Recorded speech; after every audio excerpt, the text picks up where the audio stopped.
have shown what Actaeon What Actaeon sees. It shall be darkness and Darkness and pain. Darkness,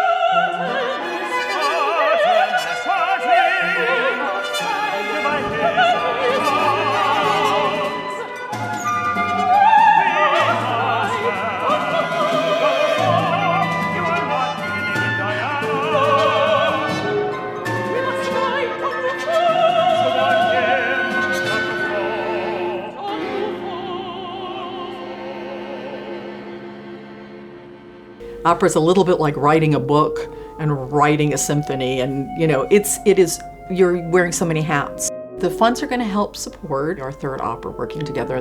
Ginger Strand is the librettist that I work with, and it's based on a very famous feminist, Margaret Fuller. She lived a bigger than normal life. She was a great intellectual, great writer, the first female war correspondent from the US. She was sent by Horace Greeley to Italy.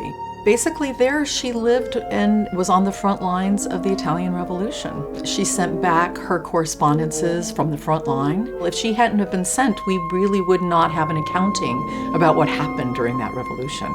She returned to the States. Unfortunately, her ship foundered off of Fire Island. She was never found. So the entire family died in that shipwreck. It's a perfect story for opera. How can you get more dramatic than being on the front lines of a revolution, right?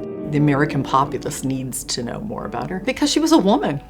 And she was doing this thing that women have never been tasked with. So we're going to use the funds to travel to Rome and look in the archives and research her fully there.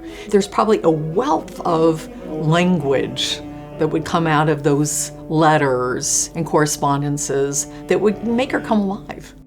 Once that's done, then we will be working on the libretto together, and that means traveling to New York to see her and for my librettist to come here to work with me, because I have to play her what I'm working on and she has to read for me, and we have to kind of get a sense of the dramatic arc of the work. And then we're going to use the funds to have a workshopping of the opera where we read the libretto aloud and feel whether or not it has a dramatic arc. And the final part of the project is then to hire some singers and hire some instrumentalists and a conductor to actually do kind of a staged performance of it, just to get a feeling for how it works. And those things are invaluable.